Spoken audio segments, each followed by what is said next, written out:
Welcome, Pewter Report readers and listeners, to another edition of the Pewter Report podcast. I'm Scott Reynolds. Alongside me is Mark Cook from PewterReport.com and our special guest, Greg Auman from The Athletic, who covers all things Tampa Bay Buccaneers, just like the both of us do. Greg, it's awesome to have you here. Thanks for joining the Pewter Report podcast today. Hey, thanks for having me on. Hope you guys are doing well. Yes, and we want to kind of let everybody know that in addition to covering the Tampa Bay Buccaneers for The Athletic, you're not just Greg Auman, you're Greg author. You've got a new book coming out, you and Joey Johnston, formerly of the there it is right there, Tampa Bay. How about that, Tampa Bay? So let's kind of dive a few minutes into the book and really, how did that come about? Very much kind of at the last minute. It's from a company called Triumph Books that does these books for championships in all the major sports. And once it gets close enough where there's only a handful of teams left, they kind of reach out and set up contingency plans with different teams. And I think there was a Chiefs book that was very much in the works, and the same process goes along. And then one team wins and they get the book, and the other team doesn't win and they don't have the book. So no, Joey Johnston and I got to write it. Very busy couple weeks. But really neat to see it come together. It was kind of complete. This would have been a wild month or so with the Bucs and the Super Bowl and everything all by itself. But having a book on top of everything else made it a whole nother deal. So it's been fun. And now to be able to walk into a store and have the book there, I've never written a book before, so this is a whole new thing for me. But it's been fun. I imagine that is cool to see your book on the shelf, Greg. I did some freelance writing for some magazines, and it is a thrill, man. It is an ego boost when I would walk into a Barnes and Nobles and there would be the magazine that I wrote for, a cover story or something. Right. But yeah. A book is completely different. Now, people don't know this, but this is actually your second book. Your first book was a collection of English poetry pre-1700. If you could talk about that book a little bit. I actually have from I think it's fifth grade, we had a really cool deal in elementary school where you got to write your own book. And it's hardbound. I still have it somewhere in a box in my bedroom, but I did the driest book you can imagine. You think Greg Statdor. I did a book called The Wonder of Baseball Cards, which literally I just took my 1985 top set and just literally wrote about here are the 10 people with the most active career home runs. And here are the 10 people. Willie Wilson had 19 triples in 1981. And that's all it is just stat after stat. And whatever I'm guilty of now, it's 10 times worse as an 11-year-old or whatever the hell I was. But I have this book. It's an orange, it's a little tiny little orange book. It's 30 pages. I had the illustrations, and it's a stick figure holding a bat. But that's all I had up until now. So now I have this, and this obviously is the production value is a little stronger. So it's nice that way. Greg, the first question, and I think that most people would want to know is, and when I saw that you had the book coming out, literally right when the Super Bowl was over, what the hell happens if they wouldn't have won the Super Bowl? Is that those T-shirts that get sent to third world countries with the, what happens to the book at that point? It's you sign a contract based on two different levels, and one has what's called a kill fee. So Joey and I had written literally all but 2 stories in the book before the Super Bowl. That way they can proof it and edit it and have it all ready to go.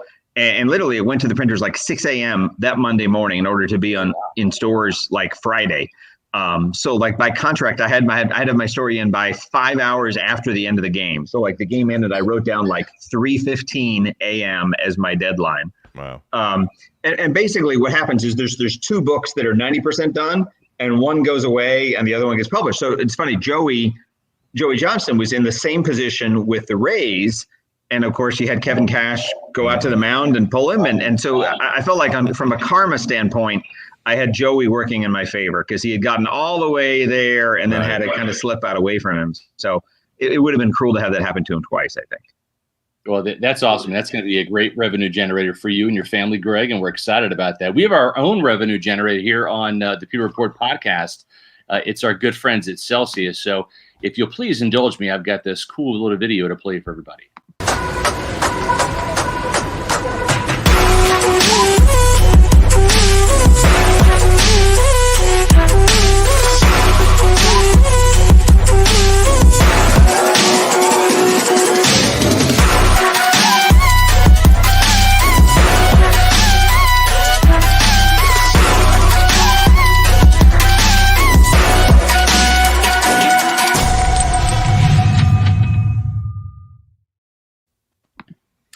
Greg, if you've never had a Celsius, it's the energy drink of choice at pewterreport.com.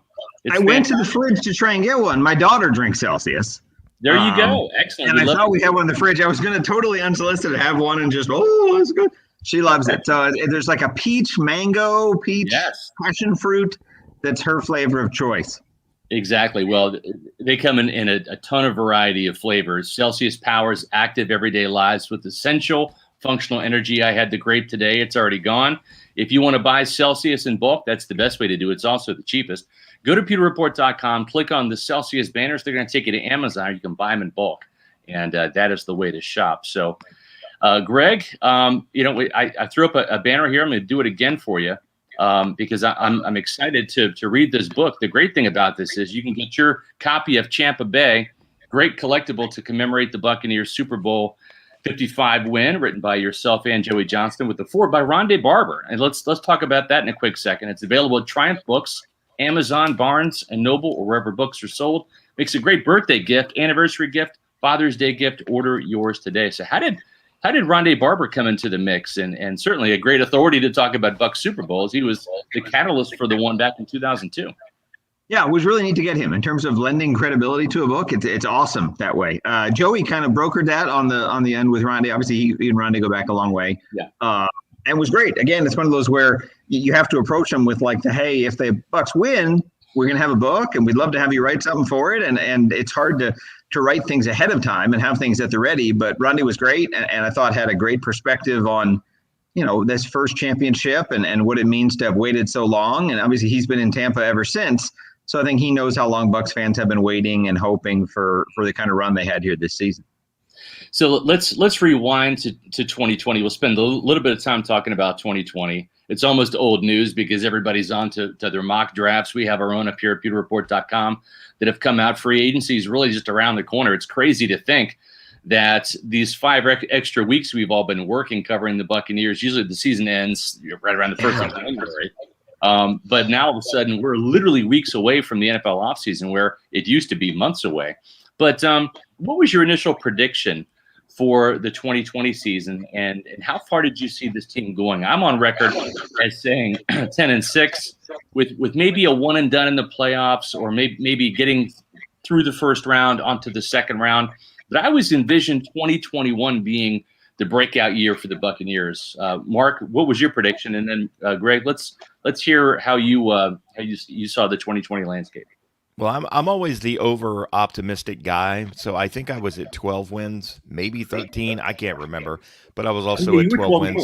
12 and 4. Yeah, I was also 12 wins in 2019, so that didn't exactly pan out. But I was pretty close on this one. I again, like you, Scott, thought that this was all worked towards the 2021 season, and they were playing with house money this year, and okay, however far they go is great. We knew they were going to improve over 7-9 just based on the fact that we knew there was not going to be 30 interceptions this year, and the turnover numbers were going to come down. But I'm not going to lie, if I thought that they were going to win the Super Bowl, I would have put some money on him in Vegas, like my good buddy Spencer did, who made quite an investment, 10 months ago in Vegas. But anyway, that was my prediction. I think 12-4 this year. Yeah, I think I was somewhere. It's like, you have different levels of predictions. I think like the first preseason prediction we did, I think I said 9-7. I think I did 10-6, like after the schedule was out and we had to do like a game by game prediction. And honestly, I mean, in terms of the regular season, they were kind of what I thought they would be. I knew they would be improved. I knew they'd be a playoff team. I didn't think they'd be better than the Saints. So I thought they'd be a wild card. And I think what I usually said, you do these radio hits, they always want a prediction, is that if you get in the playoffs and Tom Brady's your quarterback, a lot of good things can happen from there, which obviously, is what happened here in the last, 6 weeks. So I definitely didn't see, even as this happened, I don't think until they won in Green Bay did I really think that was going to be there for it. And honestly, once they got to the Super Bowl, I certainly didn't expect them to win as easily and as dominantly as they did. Yeah. I was thinking a higher scoring game. I was thinking like 38-35 or something like that, like a lot of people. If you know people that picked I talked to my dad, and my dad's cute. He'll write down the score before the game, and he'll have my mom write down the score. And my dad picked like 45-24 for the Bucs. I mean, he's for whatever reason, he saw something not many of us did. And he had them like winning by 20 points. He totally had it come, and he kept a piece of paper. So I was like, oh, you're the only person I know that really was all in on them to win and win going away like that. Greg, you talk about, Tom Brady. If you get in the playoffs with Tom Brady as your quarterback, good things can happen. The crazy thing is, when you look back on it now, here we are a week and a half past the Super Bowl. It really was the defense in the playoffs. Oh, yeah. I mean, Tom Brady played good, right? He played fine. And listen, it was the Tom Brady effect that elevated everybody on the entire roster. I don't think we can underestimate the power of Tom Brady. But without the transformation of this defense late in the season, particularly after that Washington game. And again, we throw that out the window. Nobody knew who Taylor Heineke was. Nobody knew what he was going to do. They were just like, let's just get through this game. We don't know what's going to happen. We'll play soft. We'll keep it in front of us, and we'll outscore him. I think that was the mindset of the team. But once they got to the Saints, it was just brilliant game planning and execution by the team, in the next three games, in the New Orleans game, in the Green Bay game, and particularly in that game in the Super Bowl. So while Tom Brady was a huge part of it, without that defense, it doesn't matter that Tom Brady's the quarterback there. I don't think. I think the Buccaneers don't win the Super Bowl without the way the defense played the last 3 weeks. Yeah, absolutely. Yeah, it's like when I was writing that night from the Super Bowl, we wrote about the other TB. We're like, as much as this was TB and TB, this was about Todd Bowles. This was about, I think that the idea that, Tom Brady threw for 3 touchdowns in a playoff game, you expect that. What you don't expect is just this complete dismantling of such a potent offense, especially just in the context of Drew Brees, Aaron Rodgers, Pat Mahomes, back to back to back. That's 3 Super Bowl MVP quarterbacks, okay? Yeah. And you ended all of their seasons with multiple turnovers. I mean, you go back to, New Orleans, and, Brees throws 3 picks and they have 4 turnovers. And then you go to Green Bay, and I mean, Rodgers had a pretty good game against them. But twice you stopped him inside the 10, including with the game on the line. And that's an offense. 5 times. Right. Oh, yeah. I mean, and again, and also that kind of paved the way for, hey, if you can get your opponent to be down a tackle or 2, that helps. Right. And absolutely set things up for the Chiefs. And if you're a Kansas City fan, you can absolutely say, gosh, it'd be neat to know what this game would have been like if they had healthy tackles, but they didn't. So all that matters is what happened on that day. Yeah. And that was absolutely a new vulnerability that the Bucs just exploited as much as you could. The single coolest stat from that game is the whole deal where Patrick Mahomes ran for like 495 yards in trying to get away from sacks, which is, you just like, you felt bad for him already. And then you're like, wow, that's a lot of scrambling. Yeah. And there were so many throws where it seemed like he was just going and throwing as he hit the sideline. And fortunately for him, there were like 3 of those that were still amazing throws that just went off face masks incomplete. Yeah. When you I should say, before we transition to 2021, because I think that's what everyone's kind of like wanting to get your perspective on. The passing of Vincent Jackson surprised everybody yesterday, shocked and saddened us all. And it's just one of those things that when you see the news come across Twitter or wherever you absorb that information, you're like, why, how, like this can't be real, right? What were your thoughts on hearing the news, and then also just on covering Vincent Jackson and what that was like, that relationship that you guys had, and the loss that the Buccaneers and the community feels? Yeah, it was strange for me. I had a guy reach out to me on Twitter and DM me. It's probably 2 hours before we knew, and messaged and said, "Hey, I don't know if you heard anything. I'm hearing some really, really terrible things about Vincent Jackson." And I was just like, "Well, what do you mean?" Like, at first you're thinking it's like arrest or why? What would this be? And like, no, I'm hearing he's dead. And it's kind of like you kind of look around and you're searching for something, and it wasn't to the point where you'd like call the restaurant or call DM the charity and say, "Hey, is Vincent okay?" Yeah. And then in the time you've kind of put it to rest in your mind, there it was. And it's in terms of just out of nowhere, just incredibly sad to think about. We don't know kind of what happened in the last month of his life that would put him to be staying in a hotel on his own, and then distanced enough where his family was filing missing persons report in the last week. And you hate to see it, just because there was I cannot imagine a Bucs player in the last decade or so who has better handled the difficult transition from playing and retiring to moving on to another career and starting and having the same passion for whatever else you do, because it's very unique in that these guys are like Vincent. They're 34 years old when they retire, and you still have so much of a life ahead of you, and you lose what has been your motivation and your daily spark for all of your adult life, and it's gone, and you lose the support system of having a locker room of 50 guys that you go to battle with every week. Yeah, that camaraderie. You can talk to. Right. It's like you have 50 great friends, and then all of a sudden you're on your own.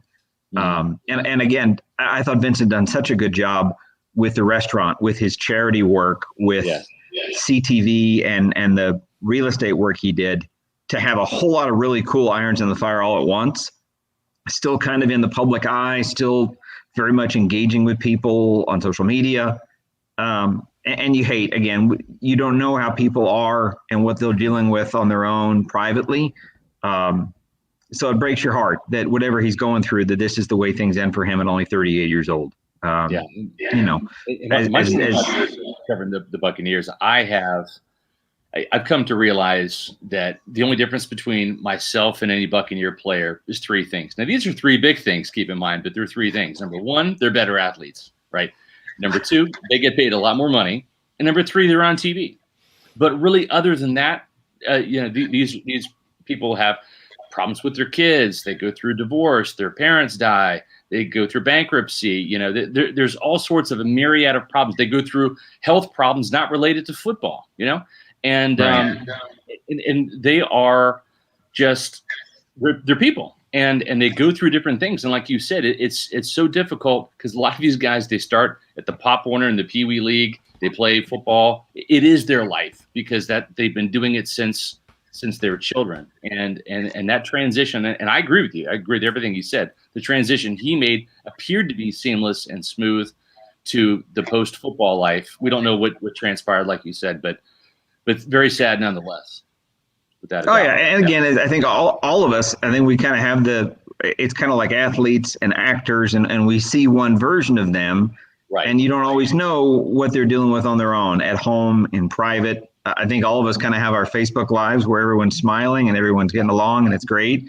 And we all have things we have to deal with. Obviously, some more serious than others. But yeah, it's just your heart breaks. Like I said, if Vincent can teach us anything, it's just to make the extra phone call, to reach out to somebody you haven't talked to in a while, make sure they know that you're thinking of them, that they have people that are thinking of them. Again, we don't know what happened with Vincent here, but it sounds like the kind of thing you'd want to do everything to avoid if you could.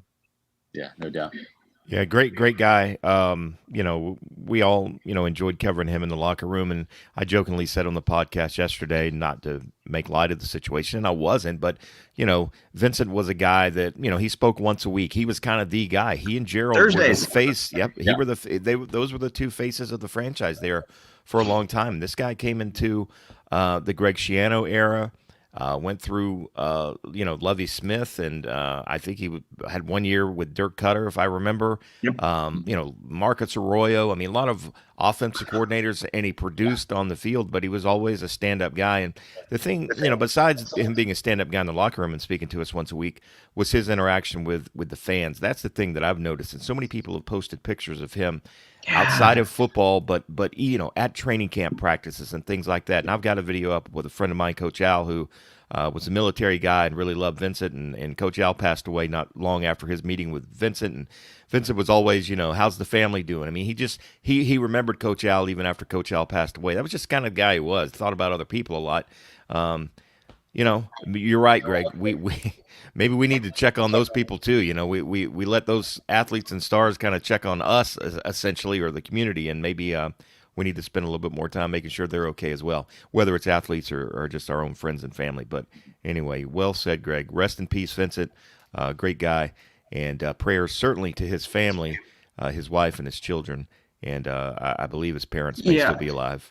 Yeah, and I was writing today about Vincent, and again, it's you think about Lindsay and their 4 kids, and as a community here in Tampa, we have to be there for his family the way he was for so many families.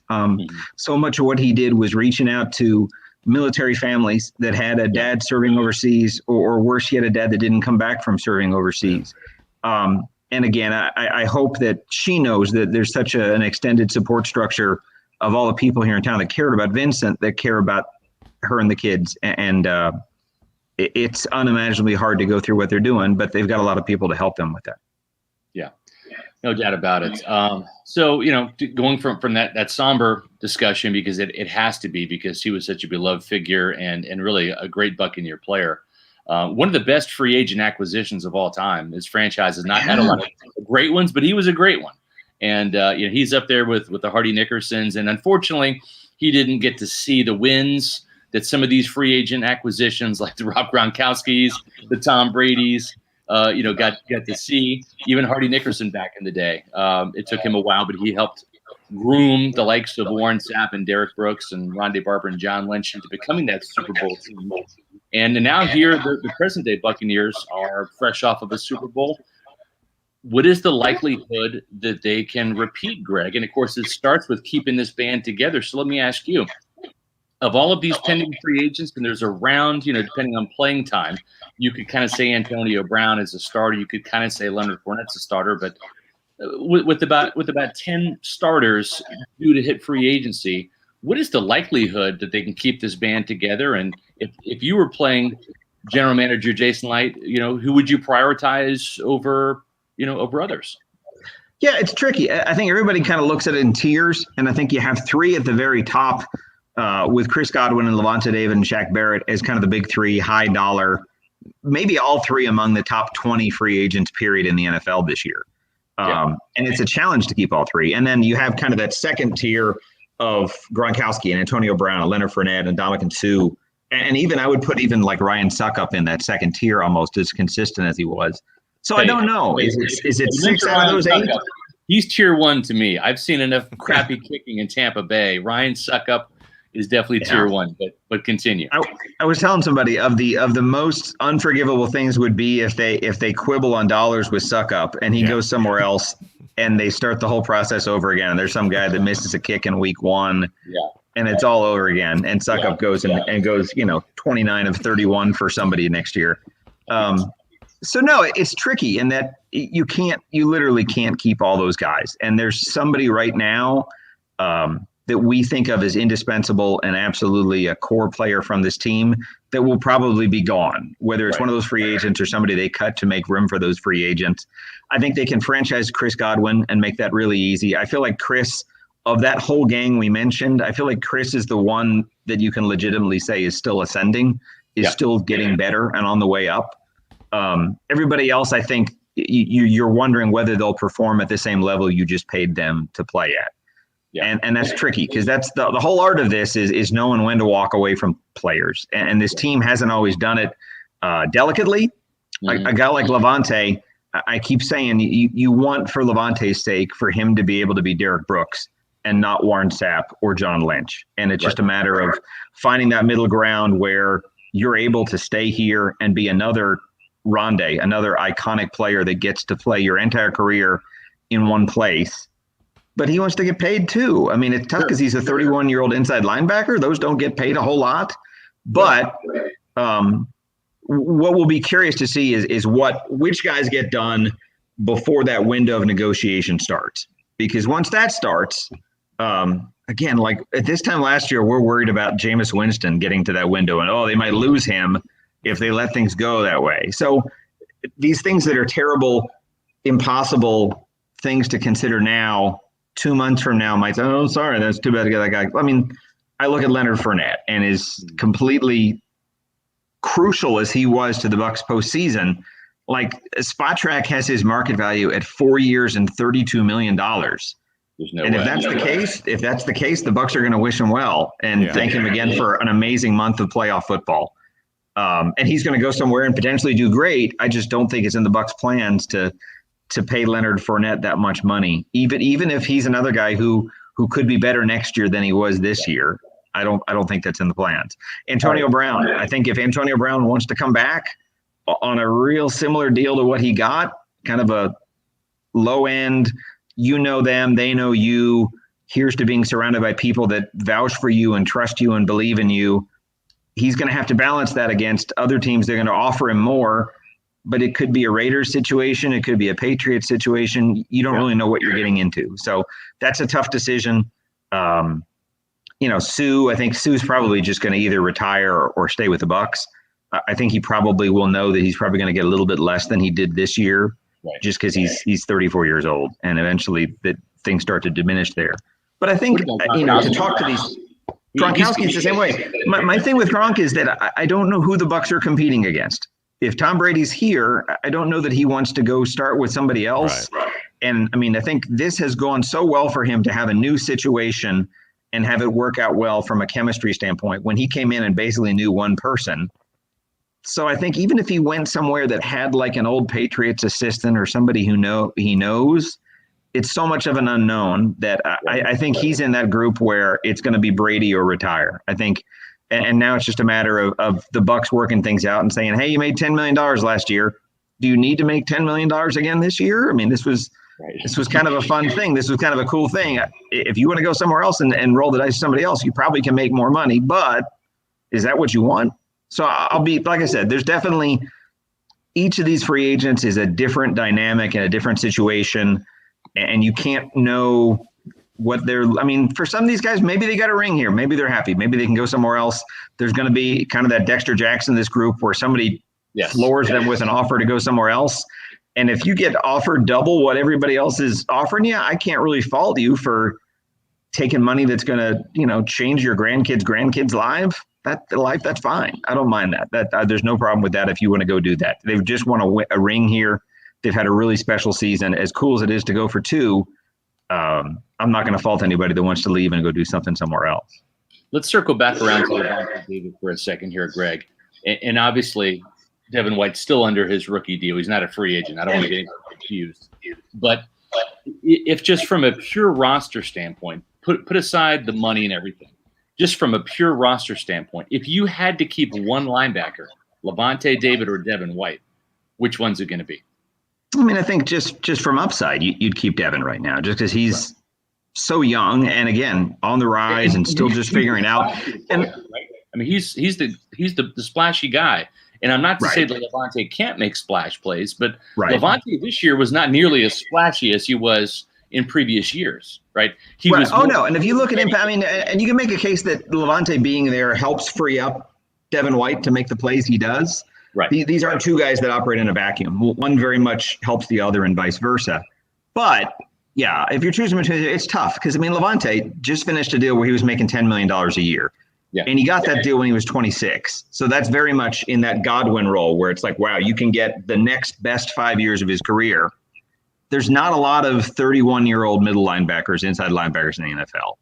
And as much as Lavonte has earned the right to finish his career here, to go out on his own terms, that doesn't coincide with being paid as a top tier linebacker necessarily. Right. So if you look at what deals are the comp deals for him, you look at what I think DeMario Davis just got like 3 years and $27 million from the Saints. And DeMario, I think, was a year younger than Lavonte is now when he got that deal. So it's tough because there are inside linebackers that are making $15, $17 million a year. And Lavonte, again, if he went anywhere, he would make that defense better. He would instantly bring a leadership and a core central presence to any defense he went to. So you can see why, if you were a good team that wanted to be a great defense, you'd want to just throw an absolute 3 years, $50 million offer at Lavonte David. Again, does he want to do that? Does he want to take the risk of finishing his career somewhere else? It's what Brady just did, and it went awesomely for him. Don't get me wrong. But I don't know that it always works out that way. But probably right here in Tampa. You what? I said his best chances of repeating are right here in Tampa.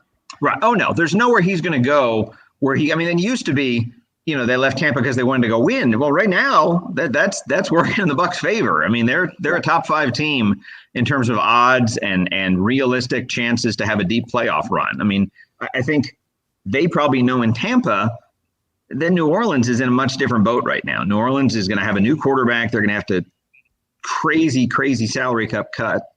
So, I mean, I think if you're the Bucs, you have to think of the NFC South as being yours for the taking in 2021.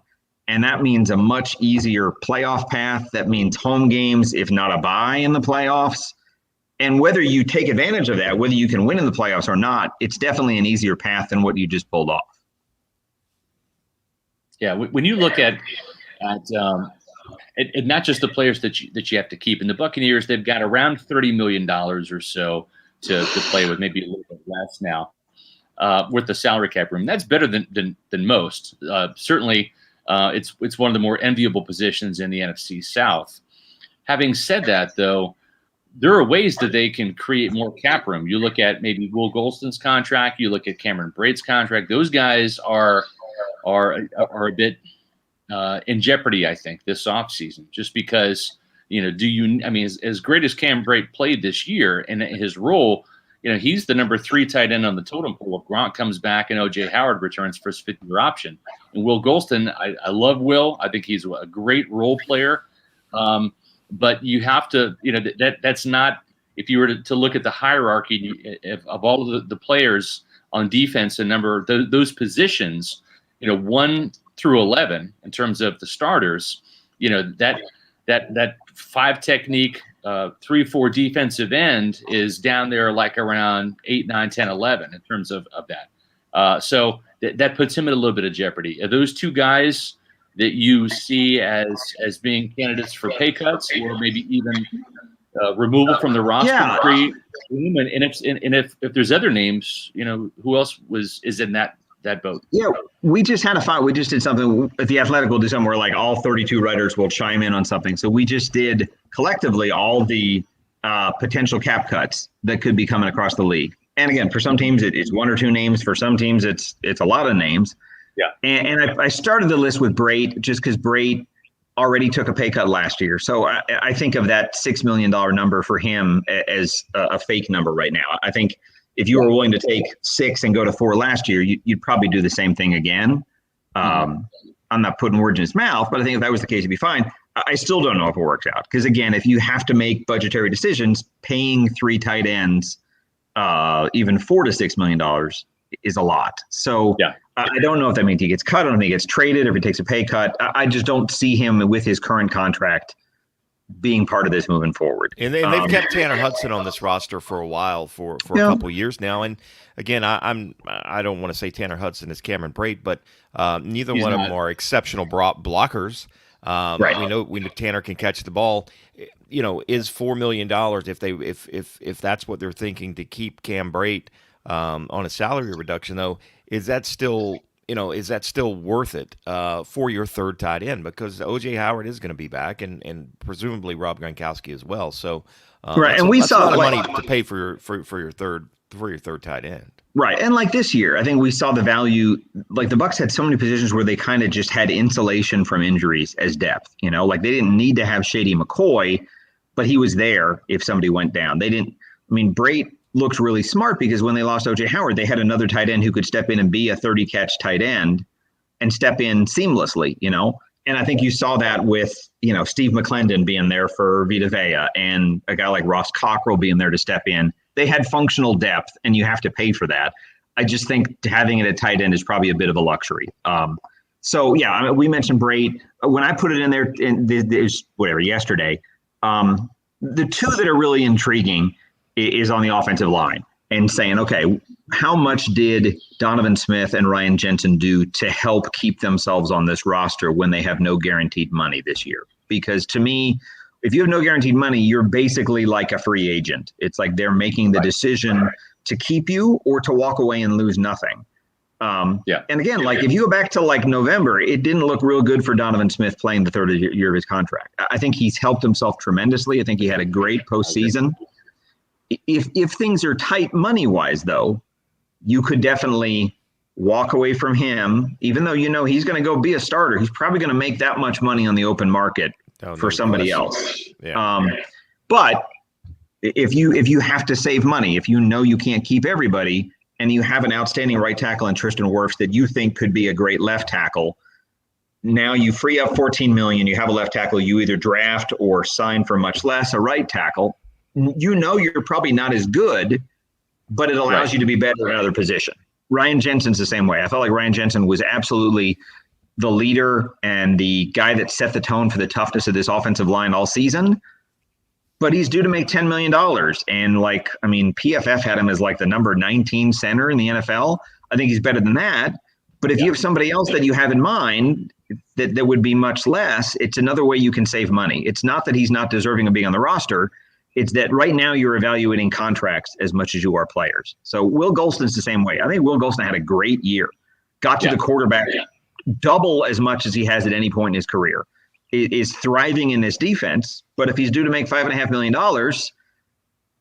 it's another decision you have to make. And I think he's made it much harder for them. But I think anybody who has no guaranteed money in their contract, you have to treat like a free agent. And you have to prioritize and say, does keeping Will Golston mean we lose Shaq Barrett? Or does keeping Ndamukong Suh mean ultimately we can't keep Carlton Davis a year from now? Those are all things they have to decide.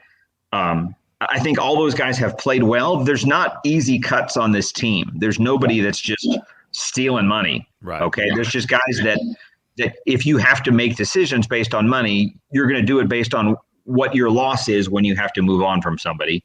And for the Bucs, that's how they do their contracts, where if you need to part ways, as cold as it is, everybody has a point where you can move on. And it'll be tough. Like I said, there are names that we're probably not even talking about that are being discussed by the Bucs right now as ways for them to get everybody under the cap. And I think Jason Light and Mike Greenberg have done a really good job of kind of drawing that proverbial red line in the sand and say, we're not going to go over this amount to bring in other, or I should say to re-sign guys. And they also do that to bring in players. You mentioned Donovan Smith, and I agree with you. I think that he really helped his case. And it's tough, right? Because the Buccaneers, they have 3 offensive linemen that make $10 million or more, and Jensen, Ali Marpet, and Donovan Smith. Now, the one thing about Smith that I think also helps his cause, in addition to his play, is that he is the insurance policy for Tom Brady's blind side, and he's playing well. So if Brady's going to be back for another year or two, even if you project Wirfs over to left tackle and draft a right tackle, he just doesn't have that experience on that side like Donovan Smith has. So I think for the insurance reason, I think that he's coming back. And Mark, if I were to insure Tom Brady's blind side and I wouldn't go to Donovan Smith, where would I go for that insurance, Mark? Well, I mean, they insure almost everything. Now, I don't know if they insure football players' personal backsides, but if they did, Briar Greaves would be the place to go, Greg. Briar Greaves has been in Tampa for over 30 years. They're huge Buccaneer fans.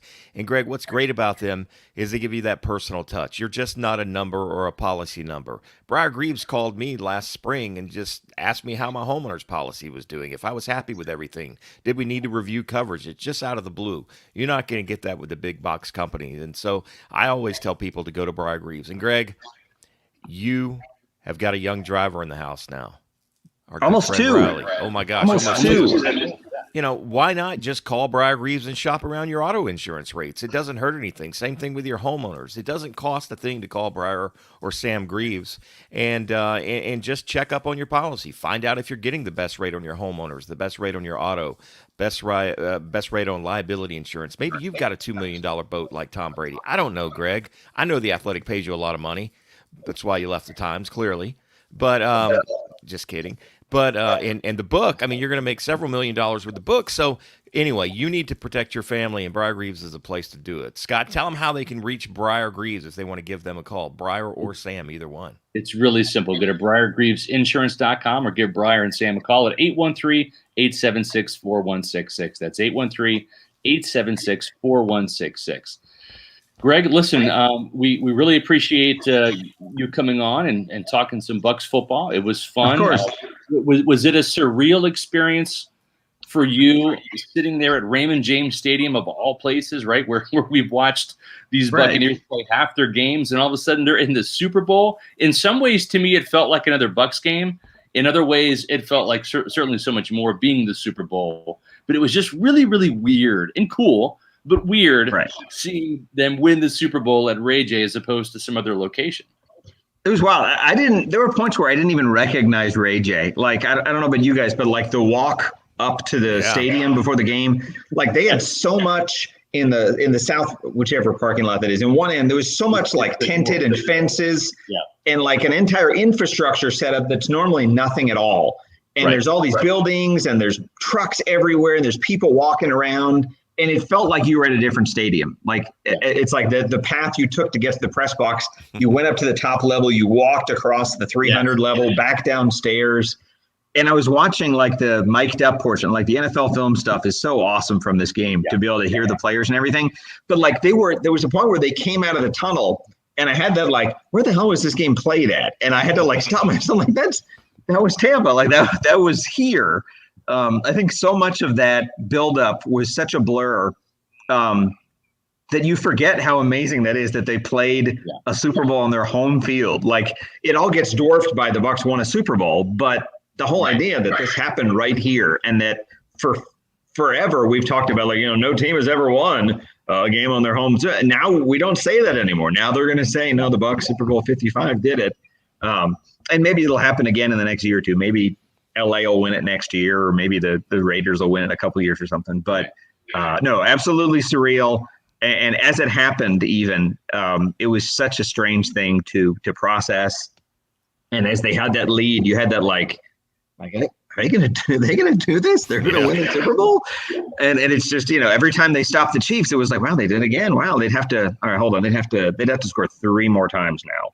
Yeah, and it happened. And it's neat. And again, for you guys have been there as long as I have, and then some, to see it for the guys like Levante and Will Golston and Mike Evans that have fought through so much, and you've talked to them so many times about, hey, sorry about the loss and what went wrong and what do you guys got to do to fix this. To have them have that moment where they're just giddy out of their minds and hugging their dads and their kids and their wives, and it was like this with the Lightning and the boat parade, and that it's so cool to get to see people on the happiest days of their professional life, and we haven't had that with them for a long time. So it was really neat to see, and you're really happy for everybody involved for that. Could you have imagined the magnitude if the Buccaneers would have lost?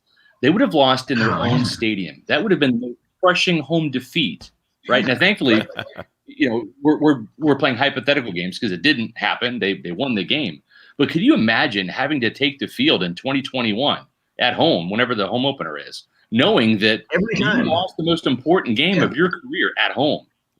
No, like every time you're in that stadium, like you look over that corner, and that's where the other team got the Lombardi Trophy after they beat us on our home field. Like I would never be able to remove that from my mind. You couldn't just enjoy a home game. Oh yeah, great, home Raymond James Stadium. No, it's like this. Yeah, we were the only team that had a chance to win a Super Bowl. Right?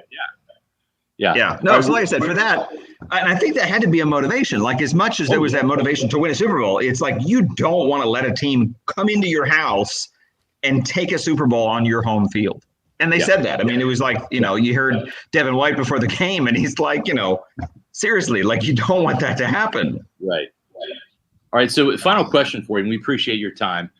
Of course. When you look at some of these coaches that have been hired in this cycle, right? Dan Campbell with Detroit, David Culley with Houston, Nick Sirianni in Philadelphia, and you've got an Eric Bieniemy, you've got a Todd Bowles, maybe a Byron Leftwich that are on teams that have had a really damn good year, right? Obviously, they're in the Super Bowl. For Bieniemy, it's 2 Super Bowls in a row.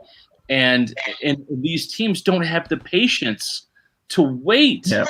I remember back in 2002, John Lynch being interviewed at the Pro Bowl, which was in February after the Super Bowl, and in 2000, it was 2003, the calendar year after 2002, the calendar year after the 2001 season. Tony Dungy had gotten fired.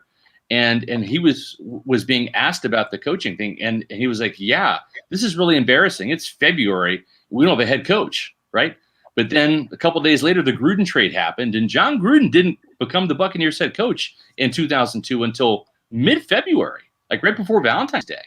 Yeah. And look how that turned out. So, do you think that maybe the Eagles, the Texans, the Lions, maybe some of these other places are going to have some regrets about not waiting for a Bowles or a Bieniemy or a Leftwich? Yeah, I mean, right now, again, maybe these guys wowed interviews. I don't know. But like in Sirianni and Cully and Campbell, I'm not that impressed by what I've seen. Right. There's just a very limited amount of success. There's not a ton of time as a coordinator even. Yeah. And not that you need to have that. There's definitely guys that have made the leap to a head coach and done great.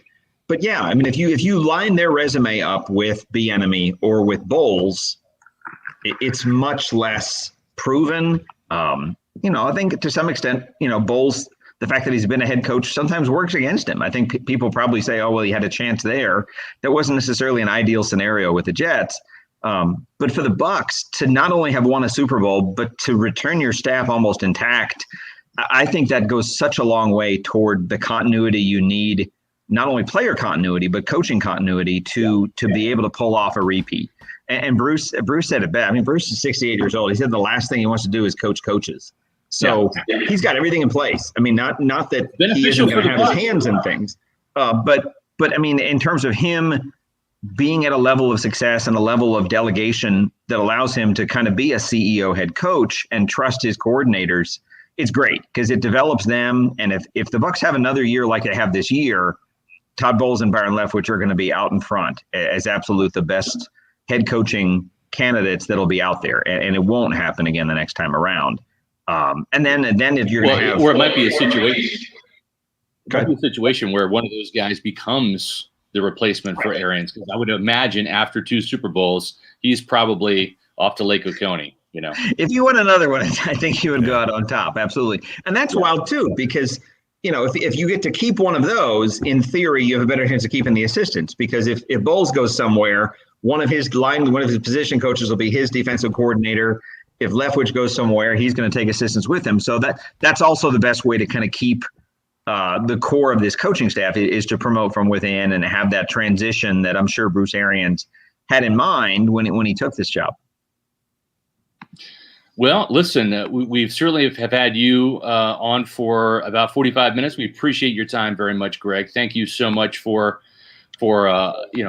all of your excellence in Bucs reporting, and he is a must follow when it comes to Twitter. What's your handle, Greg? It's pretty easy to remember.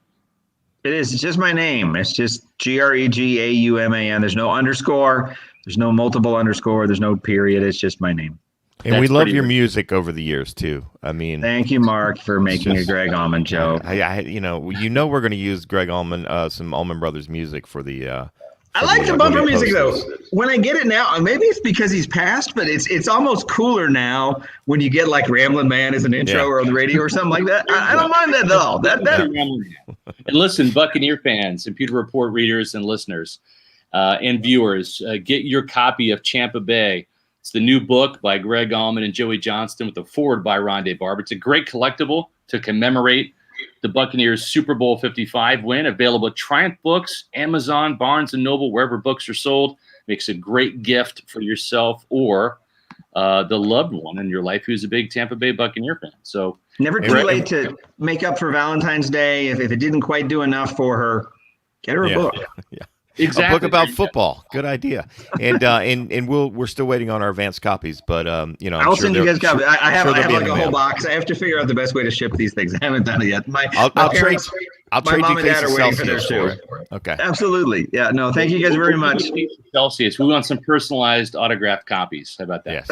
Absolutely. Joey and I had this thing where we were trying to see who would. We both knew we were getting like our boxes in the mail, which is super cool. But we were also like trying to figure out who would find it first. So we had lunch on the line. Like whoever found the book in stores was getting it first. So it was funny because I forget what day it came out. Saturday, I guess. I hadn't really gone out and looked anywhere, but I was in like a CVS and I was picking up her shirt. So I'm like, I'll check there. And it wasn't there. And I was a little bit too far north. I'm in Lutz, so I'm a little bit on the fringe of what they count as Tampa. And then Joey sent me a text that it was like, he found it. He found it at CVS Online Boss. I was like, oh man. So I stopped and I found it at CVS at Ehrlich and I hadn't got the box yet. So I'm like, I'm going to go ahead and just, you have to buy it just so you can take it home. So I spent $15 on my own book, got it and came home and the box was at the front door with that there. So now I have one extra. But I will send you guys your copies with beautiful, heartfelt messages inscribed in the front. I promise. Excellent. Greg Auman from The Athletic, the author of Tampa Bay. We appreciate your time. And for all Buccaneer fans out there, we're going to be back tomorrow. Myself and John Ledyard are going to be on talking about my Bucs 7-round mock draft that came out a week ago tomorrow and his new NFL first-round mock draft that came out today.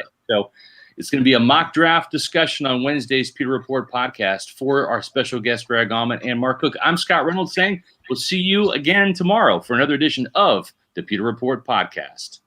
Out.